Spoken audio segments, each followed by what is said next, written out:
โรคมะเร็งนะครับเริ่มมีความหวังในการรักษาแล้วนะครับหลังจากที่นักวิจัยจากมหาวิทยาลัยเชียงใหม่เนี่ยได้ไขความลับจากสารสกัดในเมล็ดงา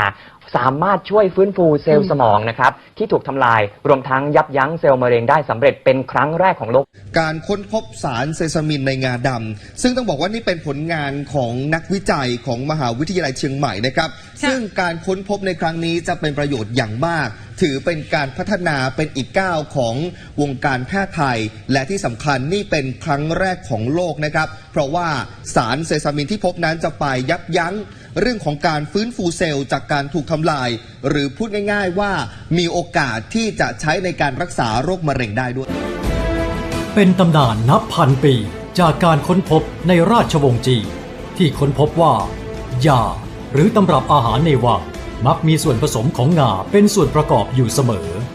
มีสุภาษิตจีนกล่าวว่าใครได้ครอบครองงาเปรียบประดุจดั่งครอบครองหยกและในคัมภีร์อัลกุรอานยังได้กล่าวว่า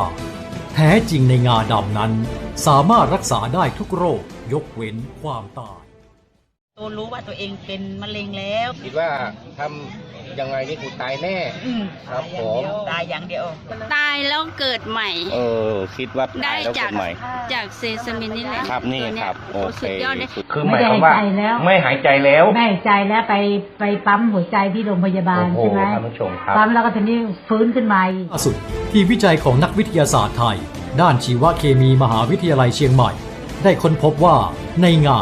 มีสารเซซามีนเป็นครั้งแรกของโลกและได้ทำการจดสิทธิบัตรไปในหลายประเทศและมีการตีพิมพ์เผยแพร่ผ่านวารสารทางวิชาการในสหรัฐอเมริกาอีกด้วย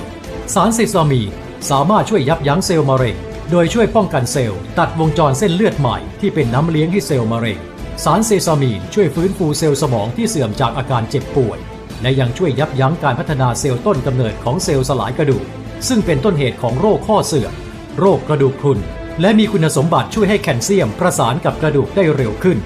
รวมถึงอาการเส้นเลือดอุดตันในสมองเส้นเลือดแตกที่เป็นสาเหตุของอัมพฤกษ์อัมพาต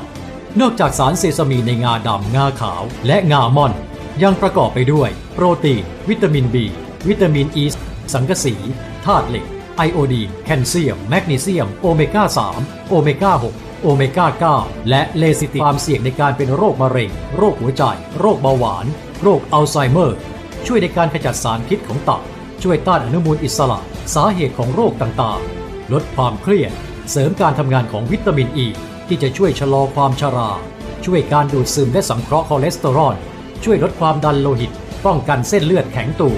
กระตุ้นประสาทเรื่องการหดตัวของกล้ามเนื้อการทำงานของกล้ามเนื้อหัวใจสารเซซามีน